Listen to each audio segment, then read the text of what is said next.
Starting Portuguese from scratch is definitely very intense and very fast paced, but that being said, the tutors are so supportive and encouraging, and they realize what you're doing is intense.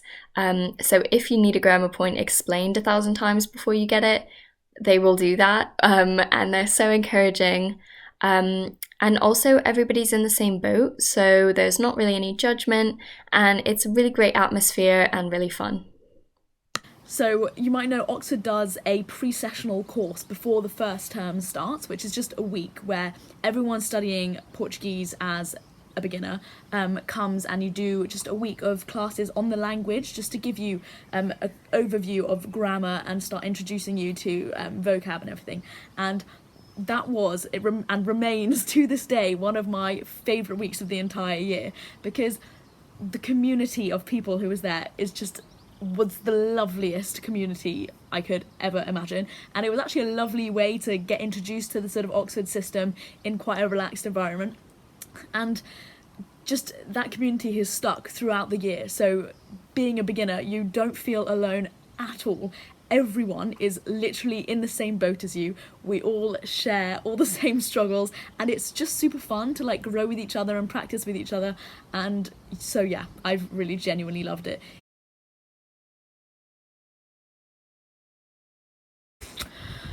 Where do I start? I quite genuinely have enjoyed everything, and that sounds super cliche, but it's true.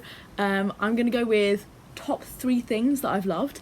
Number 1 is just learning the language. I love the challenge of like piecing together the grammar and drawing on what knowledge I have from other languages and seeing how it all fits in. Incredible.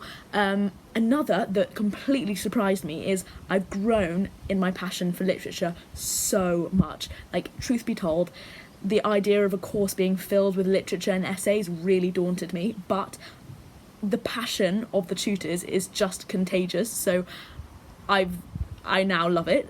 So that's incredible. And then also the Portuguese community, honestly, sounds cliche again, but it is such a family, and I look forward to all the classes because all my tute partners and everything, everyone's so lovely, and we have great fun. Another thing about studying Portuguese that I've really enjoyed this year is the variety of literature on the first year syllabus. So we've studied from 15th century Brazilian morality plays to present day poetry and prose. And one really memorable moment for me from this year has been when one of the authors we studied actually came in and read us some of her poetry. And that was definitely a highlight for me.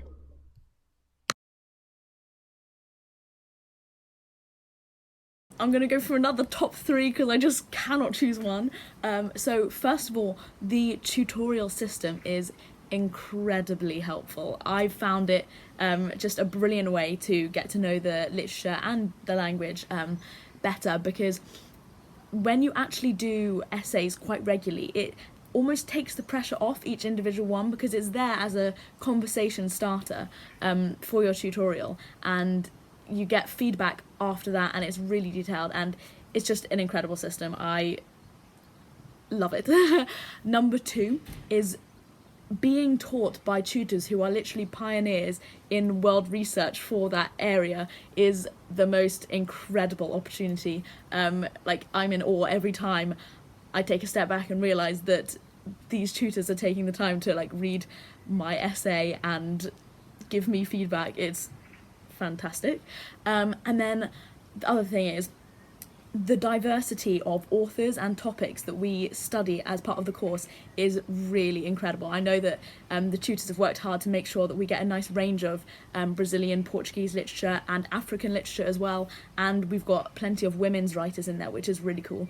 And also after first year you can study like topics like Brazilian cinema, which is super cool. So yeah. Give to somebody applying to study Portuguese at Oxford is that books are not the only way to show that you have an interest in the culture and history. So podcasts, documentaries, articles, even TV shows are a great way to prove that you have an interest. And yeah, books are not the only way. Well, I'm assuming this is probably you if you're watching this video. So number 1, absolutely go for it. You will not regret it. It is so much fun. So do apply. Number two, you can do a little bit of vocab learning on like Memrise or Duolingo, whatever floats your boat. That's always kind of fun, just to get a little like taste for the language and idea of sort of how it sounds. And number three, let's go with, there are loads of like films and TV series and good podcasts and stuff on Netflix and online that are great, although some of my tutors might disagree with calling some of them great quality, but there are some genuine really like good ones, and it's just nice to get again a sound for the language and an idea of the whole culture, I guess. And something I really enjoyed doing as well is just keeping up a bit with the news in Brazil and in Portugal, just like doing a little bit of cultural research, just to get a feel for the different cultures. And don't stress, do not freak out.